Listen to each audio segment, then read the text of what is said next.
বাবু, এই বাবু দেখ গাছে কি সুন্দর এঁচড় ধরেছে, এঁচড়গুলো কেটে দে না রে বাবা। না না, আজকে আমি তোর মনের মতো রান্না করব না, আজকে তো আমি নিজের মনের মতো একটি রেসিপি করবো আর তোকে খাওয়াবো, তুই দেখবি কি সুন্দর হয়েছে। তো দেখ এঁচড় থেকে কি সুন্দর আঠা বের হয়েছে, একদম কচি এঁচড়। তো চল আগে এঁচড়টা কেটে নিই, তারপরে তো রান্নাটা বসাতে হবে।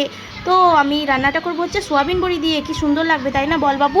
তো চল, সোয়াবিনটা তো ভিজানো হয়ে গেছে, এবার কড়াইটা বসিয়ে নিই। এবার এঁচড়টাকেও তো সিদ্ধ করতে হবে তাই না রে, আর এঁচড় সিদ্ধ না করলে তো রান্নাটা সেরকম ভালো হবে না।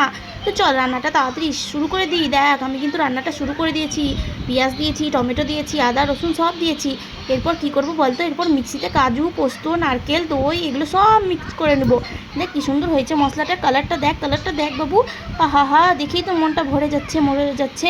তো চল এবার রান্নাটা ভালো করে কষিয়ে কাশিয়ে রান্না করতে হবে, ভালো করে কষিয়ে কাশিয়ে রান্না না করলে কি আর ভালো লাগে। তো লাস্ট পর্যন্ত দিলাম হচ্ছে গরম মশলা ধনে পাতা গরম মশলা দিল, তো সেই সাথেই বাবু তাড়াতাড়ি আয় রান্না হয়ে গেছে। ও বাবা মা, তুমি এত তাড়াতাড়ি রান্না করে ফেলেছো বা। তো চলো তাড়াতাড়ি খেয়ে দেখতে হবে তো কেমন হয়েছে। হ্যাঁ হ্যাঁ বাবু, তুই তাড়াতাড়ি খেয়ে নে। তো চলো মা, আমার আগে তুমিও একবার একটু খেয়ে দেখো, বা খুব সুন্দর হয়েছে বাবু, খুব সুন্দর হয়েছে। তো তোমরাও এই রান্নাটি করে দেখো একবার, খুব সুন্দর আর খেতেও সেই স্বাদ।